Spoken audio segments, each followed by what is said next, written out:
Vamos a introducir el concepto de derivada direccional. Entonces supongamos que tenemos una función, de momento supongamos que es una función de dos variables. Entonces esta función de dos variables genera unas curvas de nivel, supongamos que son así, ¿verdad? Entonces nosotros podemos querer saber cómo cambiaría la función si nosotros decidimos movernos en una dirección específica. Entonces van a haber varios casos de cómo podemos definir la dirección. Uno de los casos sería decir, yo estoy parado en el punto A y decido que quiero moverme en dirección a B. Entonces acá se forma una dirección. La otra posibilidad es que nosotros consideremos acá el ángulo que se forma para dar la dirección. Entonces también podemos dar el ángulo. O la tercera es que demos la dirección como un vector. Entonces en ese caso daríamos la dirección como vector unitario, porque sabemos que los vectores unitarios son los que nos van a dar la dirección. Entonces lo que nosotros buscamos acá es ver cómo sería el cambio de este f en dirección de ese a la hora de movernos en la dirección que nos den, ¿verdad? Entonces acá tendríamos que aumentar en x y tendríamos que aumentar en y medir el cambio que nosotros vamos a tener aquí. Así.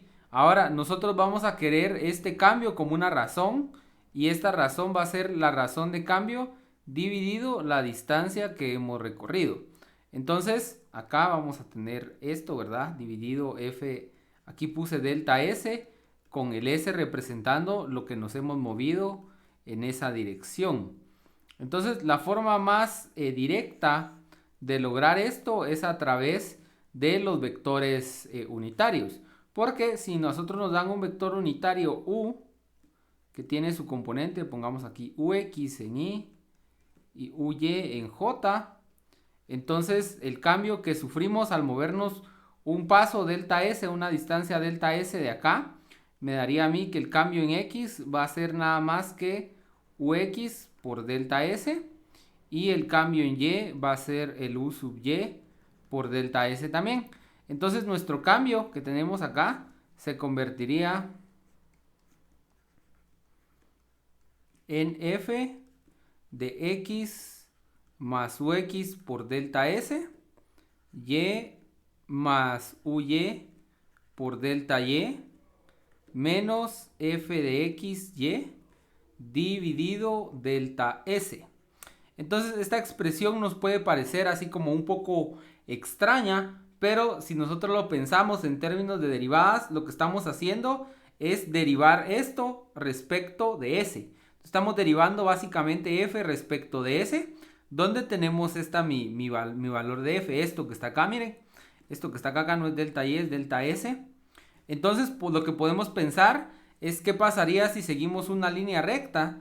O sea, si mi x tuviera el valor de x0, pongamos el punto donde estamos trabajando, por ux, y aquí pongamos un t. Ya no delta s, sino t.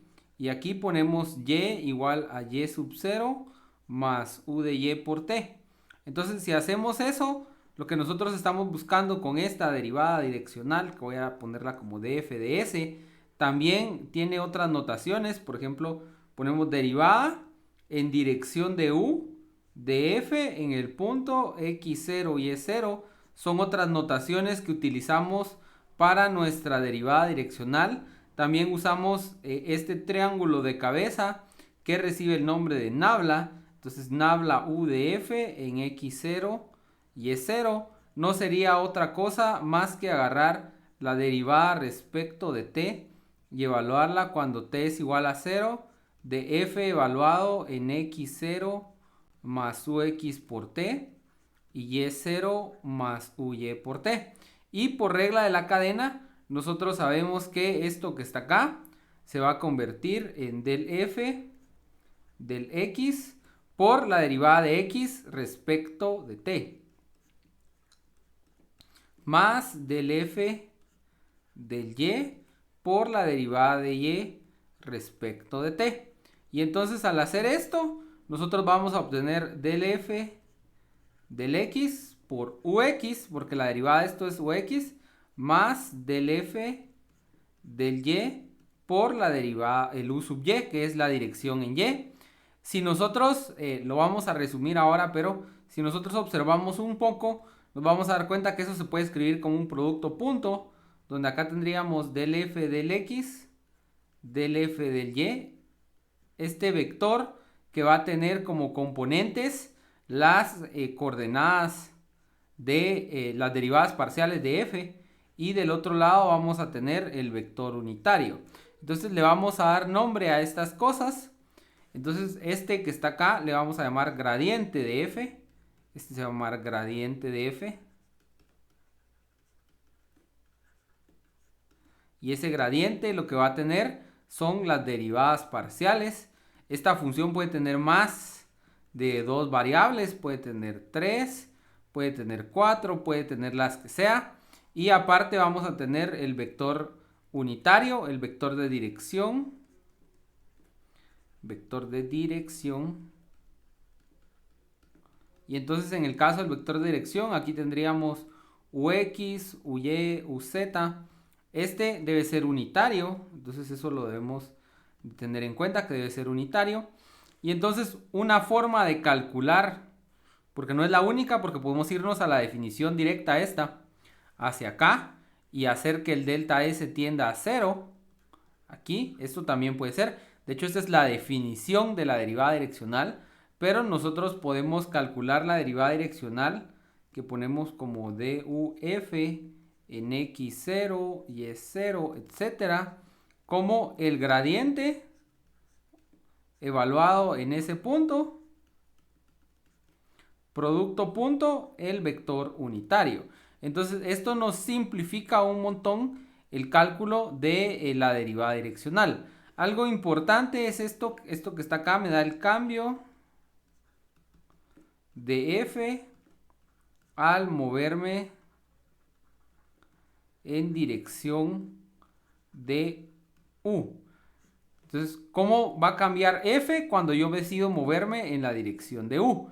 Ahora, par de identidades que nosotros utilizamos con el producto punto. Esto se puede definir también como el gradiente de f norma por el gradiente del vector unitario por el coseno de alfa, y alfa se va a formar entre el vector gradiente y el vector unitario que yo tenga para mi dirección. Ese es el alfa que se forma ahí. Ahora, como la norma del vector unitario siempre es 1, la puedo quitar y solo me va a quedar la norma del gradiente por el coseno de alfa.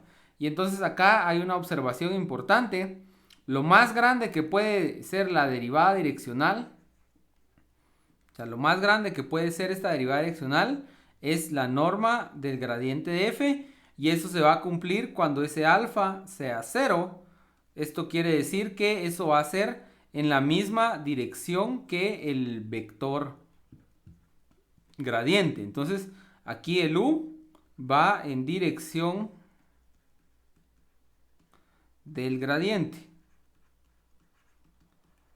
Entonces ustedes pueden encontrar cuando esa dirección va a ser mínima. Eso va a ser cuando el alfa sea 180. Y entonces cuando el alfa es 180, estamos en dirección totalmente opuesta al gradiente.